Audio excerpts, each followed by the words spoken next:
پوری حکومت جو تھی اس کا بجٹ اس سے چلتا تھا صرف اور صرف ان پراپرٹیز. ہاں یعنی صرف آف کورس جو اسٹیٹ ہوتا ہے اس میں سب سے بڑا بجٹ ڈیفینس ہوتا ہے, پھر اس کے بعد جو سوشل ایکٹیویٹیز ہوتی ہے, یہ دونوں چیزیں حضور فدق کی آمدنی سے کر رہے ہیں. یعنی فدق سے اسلامک امپائر اس دور کا چلا. ہاں یعنی پورا حکومت اسٹیبلش ہوئی فدق سے, فدق کی آمدنی سے. خیر یعنی کتابوں میں موجود ہے اس کا ویلیوشن. ابن ابی الحدید نے شرح نہج البلاغہ میں یہ لایا 50,000 درہم آدھی زمین کا ویلیوشن, صرف آدھی زمین کا.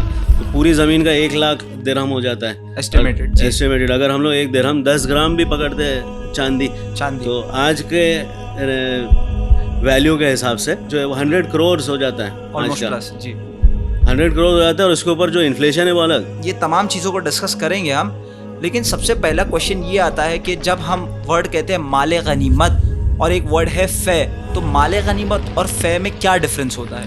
اہل تسنن کیا مصداق, بہت بار اکثر بیشتر جب کوئی راوی اہل تسنن کے مسلمات کے اگینسٹ کوئی بات بیان کرتا ہے تو امیڈیٹلی اس کے اوپر وہ اسٹیمپ لگ جاتا ہے کہ یہ ضعیف راوی, چاہے وہ سچائی کیوں نہ ہو اس کے باوجود. یعنی ان کے کور فنڈامنٹلز کے خلاف, اس کے کور فنڈامنٹلز کے خلاف اگر کوئی بات کر دے, خاص کر کے ولایت اور امامت کے حوالے سے. اگر ہم شہزادی کو سلام اللہ علیہ کو صدیقہ جانتے ہیں حقیقی معنی میں, تو ہمارے لیے جائز نہیں کہ ہم ان کے خلاف جس نے ان کے حق کو غصب کیا اس کو صدیق جانیں. اگر ہم اس کو صدیق بول رہے ہیں, لہٰذا اس کا ڈائریکٹ نتیجہ یہ ہے کہ ہم شہزادی سلام اللہ علیہ کی تکذیب کر رہے ہیں اگر وہ صدیق ہے.